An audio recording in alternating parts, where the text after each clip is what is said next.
Eh bien, bonjour à tout le monde. Bienvenue dans le cadre de notre émission C'est arrivé comme ça. Donc aujourd'hui, on a le privilège d'avoir Antoine avec nous. Donc bienvenue Antoine. Merci. Comment vas-tu? Super. En Et forme? toi? Ouais, super. Ça va super. Ben, je suis content de t'interviewer. Et puis, on va partager un peu ton histoire parce que tu as une histoire extraordinaire qui t'a amené à venir jusque-là en parler et à le partager à d'autres. Tu veux pas la garder pour toi, donc Non. ça, c'est super. Et parce que d'autres peuvent vivre aussi ces choses-là. Donc, raconte-nous un petit peu qu'est-ce qui t'est arrivé et comment tu es arrivé à la foi et à toutes ces choses-là. Bien, j'ai 22 ans. Ouais. J'ai découvert, j'ai pris conscience de l'existence de Jésus il y a 1 an. J'étais en semestre à l'étranger. Ok.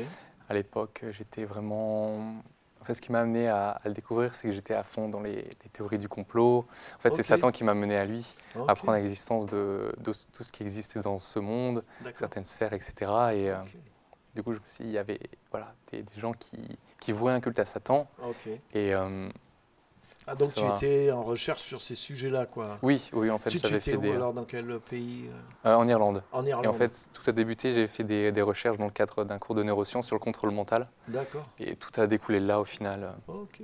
Donc tu t'es intéressé l'occultisme? Oui, aussi. À l'époque, j'étais dans le New Age. Je suis dans l'ésotérisme, en fait, depuis l'adolescence au départ.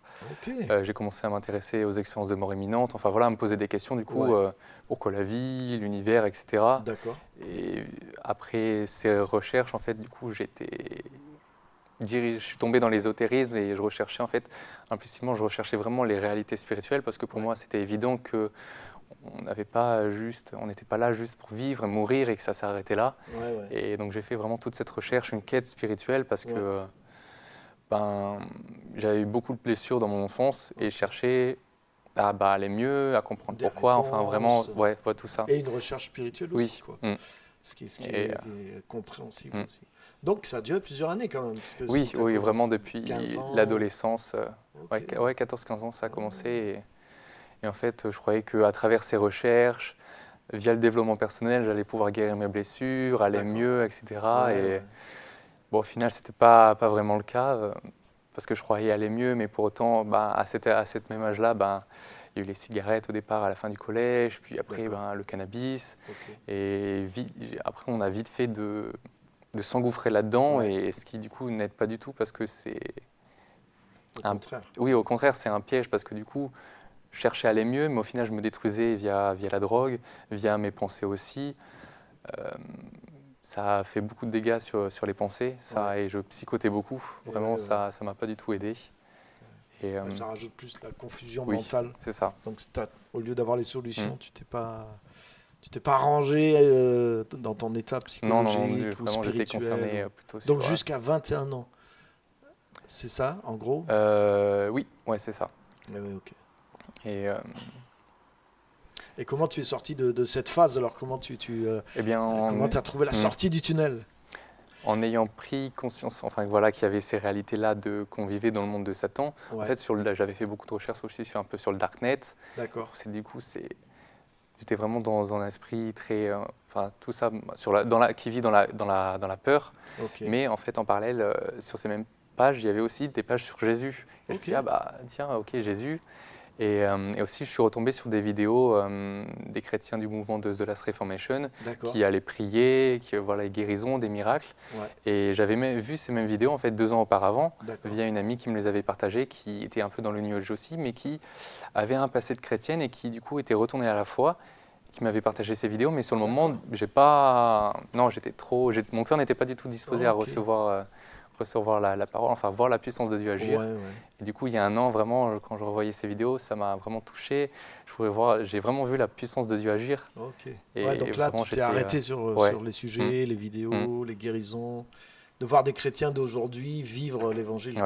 Oui, ça m'a donné envie, cette vie-là, de voir ça, parce que quand bien même j'étais dans le New Age, je savais qu'on pouvait guérir via l'hypnose, magnétisme, etc. Mais du coup, il y a tout un travail derrière d'autres entités. Et là, c'était vraiment Jésus qui le faisait. Et après, je me suis beaucoup aussi à regarder, enfin, j'ai regardé beaucoup de témoignages pour voir comment Jésus avait œuvré dans la vie des gens. Et c'est ça qui m'a vraiment donné soif que Jésus vienne dans ma vie, vienne me guérir, vienne me délivrer de toutes les pratiques dans lesquelles j'étais. Ouais. Et aussi, peut-être trouver ces solutions que tu n'avais pas encore trouvées pendant toutes ces années, ce que tu disais un petit peu tout à l'heure. Donc c'est beaucoup par vidéo en fait que tu as fait tes premiers pas, quoi. Parce que oui, il y a personne qui m'a parlé de Jésus, et en écoutant les témoignages. Donc c'est sûrement une des raisons aussi qui fait que tu partages aussi ton histoire, parce que quelqu'un comme tu étais peut lire et écouter aussi ce témoignage, ça peut l'aider aussi. Ouais. D'accord. Et donc comment tu as pu aller plus loin à partir de donc tu disais ces témoignages, c'est ce qui m'a donné aussi envie de faire cette expérience. Et comment tu as fait l'expérience et quelle était cette expérience? Au début, je tâtonnais vraiment, du coup, je ne savais pas comment faire. Donc, j'avais emprunté la Bible à la bibliothèque universitaire. Je lisais un petit peu, voilà, mais vraiment, je ne savais pas trop comment faire. Je priais un petit peu, mais je ne savais pas trop comment non plus. En fait, je me rappelle, j'avais pris la décision durant le Nouvel An de me dire, ok, bon ben, vas-y, j'arrête tout, je vais arrêter l'alcool, je vais arrêter la drogue. Et ces nuits-là, j'avais passé le Nouvel An tout seul parce que vraiment, j'avais pris conscience qu'on vivait dans la dépravation, etc. Et je voulais plus de ça. Et donc, je me suis dit, bon, ok, bon, ben, j'ai commencé à prier vraiment.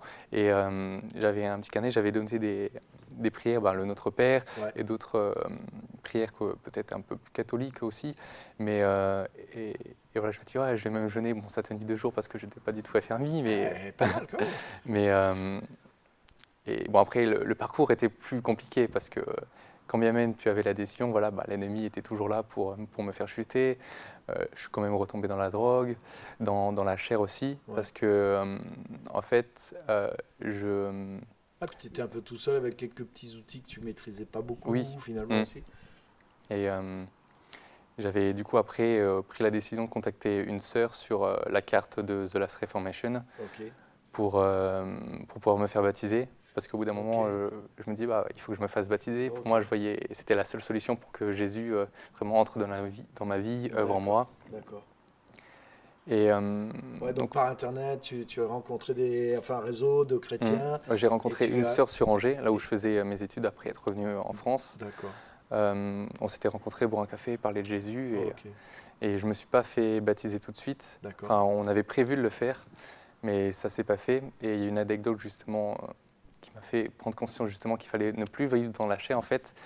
C'est comme on avait prévu le baptême un week-end et dans la semaine je me suis dit bon voilà je vais aller avoir un rapport une dernière fois voilà dans la chair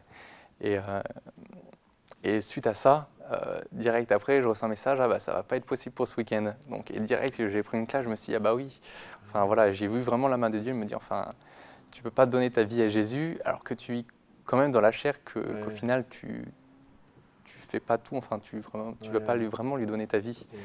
Et donc bon, ça m'a un petit peu attristé, mais enfin voilà, c'est comme ça. Et ça t'a appris aussi quelque chose. Oui. Ça t'a permis de voir, il y avait une corrélation directe, quoi. Et je suis peut-être pas tout à fait prêt à renoncer à mon ancienne vie. Et après, alors, comment tu as fait le pape finalement, puisque tu as pris le baptême Oui, après ça a été un peu plus tard, vraiment à la fin d'année, durant l'été, quand bien même j'avais encore chuté, etc. Mais j'étais revenu chez mon père en Bretagne et je me dis il faut vraiment que je me fasse baptiser. Et j'avais quand même cette soif du baptême, vraiment vivre la vie que j'avais pu voir au travers de ces vidéos, de ces gens se faire baptiser, toutes ces délivrances, etc. Parce que je voulais vraiment plus de ma vie, je voulais plus galérer, je voulais plus de ces choses-là. Et donc j'ai contacté toujours un frère du coup sur la carte, on s'est vu, on a bu un café avec sa femme, voilà, on a parlé de Jésus pendant des heures. Et après il me dit le week-end prochain, on se réunit un week-end avec plein de frères et sœurs, donc viens. Et j'y suis allé, je me suis baptisé. Et il y a une sœur qui m'avait dit, qui avait reçu une parole qui m'a dit, quand au moment où plein de frères et sœurs priaient les uns pour les autres, je regardais, c'était tout nouveau pour moi, voilà, c'était vraiment... J'avais l'impression de me sentir un peu comme un intrus, mais parce que voilà, j'étais encore... tout nouveau arrivé, quoi. C'est ça. Et elle m'a dit, quand je regardais tout le monde prier les uns pour les autres, se donner les paroles de révélation, elle m'a dit, le Seigneur me dit, c'est ce moment, c'est ce week-end, c'est là où que tu faut le baptiser.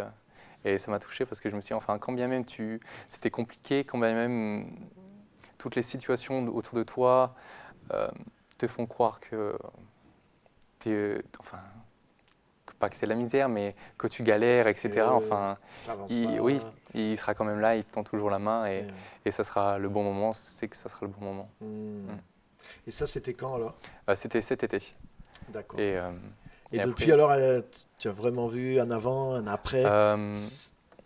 Petit à petit, j'avais surtout plus une paix, mais quand même, après il m'a fait baptiser, enfin, l'ennemi m'a vraiment fait douter, à me dire ouais, est-ce que tu t'es baptisé, enfin, est-ce que ça a vraiment bien marché, est-ce que est-ce que ton cœur, tu croyais vraiment, etc. Et ça m'a beaucoup troublé au début, mais je continuais quand même à lire la Bible. Après, j'ai eu un emploi l'été. Et j'ai remarqué quand même que je me laissais moins abattre par les situations qui m'entouraient. D'accord. Et après, j'avais eu une grosse attaque fin août, toujours dans la chair. Parce qu'en fait, ce que j'ai pas dit depuis le début, c'est que j'avais des rapports avec des hommes. En fait, depuis que j'étais tout jeune, mon cœur désirait les hommes. Mais, donc, je me considérais à l'époque comme bi. Mais quand bien même, je savais que ça n'allait pas me rendre heureux. En fait, j'avais cette intime conviction que cette vie-là ne me rendait pas heureux, que je savais que je ne pourrais pas faire ma vie avec un homme, mais je me voyais encore moins la faire avec une femme, avoir des enfants, me marier. Et bon, après, mes parents se sont divorcés, donc je voyais moins l'idée du mariage aussi comme ça. Et du coup, ça a été aussi un gros travail que Jésus a pu faire dans mon cœur, de pouvoir abandonner cette vie-là et de pouvoir juste tout lâcher pour Jésus. Et quand bien même tout ce que j'ai pu faire, combien de fois j'ai pu souiller mon corps enfin, que ce soit dans les rapports sexuels ou bien via la drogue, l'alcool, etc. Toutes ces choses-là. Et c'est là du coup où l'ennemi est quand même fort et qu'il est malin. C'est que du coup fin août, sans rien que je fasse, j'étais parti aller faire du kayak avec mon père et ma sœur et il y a eu un homme et direct j'ai eu des oppressions, enfin je l'ai désiré et c'était vraiment intense, j'avais vraiment jamais ressenti ça parce que vraiment je pensais qu'à ça toute la journée et dans les jours qui ont suivi et vraiment et du coup durant cette période qui a duré peut-être une semaine, j'avais entre guillemets boudé Dieu parce que je me sentais mal en fait de penser vraiment qu'à la chair, à ça. Je priais plus le soir. Je pensais vraiment que je me faisais des scénarios d'actes charnels, etc. Enfin vraiment toutes ces choses-là. Et c'était vraiment dur parce que j'avais vraiment le sentiment d'un côté de pas renier Dieu, mais en fait de plus prier, de plus lire sa parole, comme si justement je savais très bien qu'il me regardait, mais le fait de me dire ah bon moi je lui parle plus, comme ça je continue ma vie comme ça, enfin comment dire, je peux continuer à avoir ces pensées là et c'était vraiment compliqué. Je suis retombé dans la masturbation que le Seigneur m'avait libéré un an auparavant, avant même, je me suis rendu compte après avoir connaissance de Christ que le Seigneur avait déjà commencé à travailler ça dans ma vie, que me laisser la pornographie, la masturbation, que ça faisait déjà plus partie de ma vie en fait. Et du coup j'étais retombé dans ça. J'ai même failli avoir un acte charnel, mais Dieu m'en a empêché, et puis j'ai pu me repentir avant, Dieu merci. Suite à un film, vraiment ça a été... C'était un film chrétien sur le pardon, I Can Only Imagine. Et du coup, c'était pour moi le moyen justement de dire pardon au Seigneur et de reconnaître que j'ai besoin de lui, que j'ai vraiment besoin de lui, qu'il faut que je me centre sur lui. Et voilà, j'ai vraiment reconnu que j'avais vraiment besoin de lui, qu'il fallait que je m'accroche à lui et non vraiment dans la chair. Et suite à cela, le Seigneur m'a donné la force pour faire un jeûne de 9 jours. Et j'étais vraiment content. Et depuis, tu sens que tu as passé un cap par rapport à ces tentations, toutes ces luttes. Donc tu es dans une paix, une victoire. La paix, beaucoup plus présente dans ma vie. C'est vraiment le changement, je pense, le plus prenant, vraiment. La paix, plus me focaliser sur mes pensées. Enfin, ça a demandé quand même du travail. Beaucoup de frères et sœurs aussi priaient pour moi, parce qu'en octobre, on avait réitéré du coup un week-end entre frères et sœurs. Et là, j'ai senti que j'ai été aussi réattaqué dans mes pensées vis-à-vis à des angoisses sociales suite à des blessures, etc. Mais et qu'il fallait vraiment me détacher de mes propres pensées, qui sont les miennes, des pensées d'hommes qui vont vouloir t'affliger, voilà, tout ça.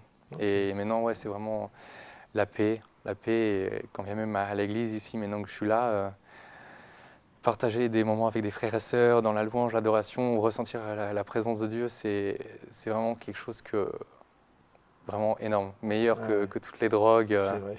Et à quel point la prière est aussi puissante de par ce qu'on peut voir au quotidien quand on prie, après les répercussions que ça a derrière dans sa vie. Ouais. Et vraiment pouvoir renoncer à soi aussi, vraiment renoncer à sa chair, renoncer à toutes ses pensées et donner notre vie à Jésus. Ouais. Donc c'est ce que tu voulais vraiment faire à un moment, te donner entièrement, et là ouais. tu es là. Parce que j'ai vu à quel point Jésus a transformé la vie des gens, et moi, avec tout mon passé, tout ce que j'avais vécu, toutes les choses dans lesquelles j'étais pris, j'ai vu justement ce trésor de me dire, je veux ça, je veux plus de ma vie, je veux vraiment Jésus. Cette vie nouvelle. Et maintenant, c'est la paix, la joie. Et je veux toujours plus de lui, vraiment apprendre à le connaître, à passer plus de temps dans sa présence, qui transforme vraiment mon cœur, m'abandonner toutes les onces de colère qui pourraient rester, enfin vraiment toutes nos choses charnelles. C'est super. Merci beaucoup pour l'honnêteté aussi, d'avoir partagé tes luttes aussi avec autant de liberté, de franchise. Et juste pour terminer, qu'est-ce que tu pourrais dire à quelqu'un qui est dans l'étape où tu étais il y a quelques mois, qui est dans ses luttes entre la chair, l'esprit, qui veut avancer avec Dieu, mais qui est un peu prisonnier, le diable le culpabilise. Comment tu as réussi à sortir, à franchir le cap, et quels conseils tu donnerais à cette personne qui est encore dans cette lutte et qui écoute aujourd'hui? Vraiment de se concentrer uniquement sur Jésus. Okay. Je sais que ça peut paraître peut-être difficile, mais vraiment de reconnaître aussi qu'on est faible, reconnaître qu'on est faible et qu'on ne peut pas tout par nos forces et qu'on a besoin de lui. Et que si vraiment on prie, je pense, avec sincérité, il sera là parce qu'il veut le meilleur pour nous. C'est vrai. Et le chemin qu'il nous offre, c'est ce qu'il a tracé pour nous, et c'est vraiment le meilleur chemin qu'on puisse emprunter. Et tandis que si on raisonne dans nos pensées, dans notre chair, vis-à-vis de tous les combats qu'on mène, on a vite fait de s'égarer. Donc il faut vraiment demander à Jésus de se manifester, de rester dans sa présence, et qu'on fasse l'effort de lui tendre la main, de vraiment renoncer à tout ça. Ce qui ne nous rejette pas, même quand on est dans ces combats, dans cette faiblesse. Ah oui, c'est ça que ça a été. C'était dur au début que moi j'accepte de me dire, pourquoi moi j'étais comme ça vis-à-vis de l'identité que je croyais avoir, que Dieu m'aime quand même, peu importe ce que j'ai pu faire dans ma vie, Dieu nous aime, et il nous veut. Il veut t'aider à franchir le cap. Merci beaucoup. Il n'y a pas de quoi. Super, merci pour ton témoignage, et je sais que ça va aider beaucoup de personnes.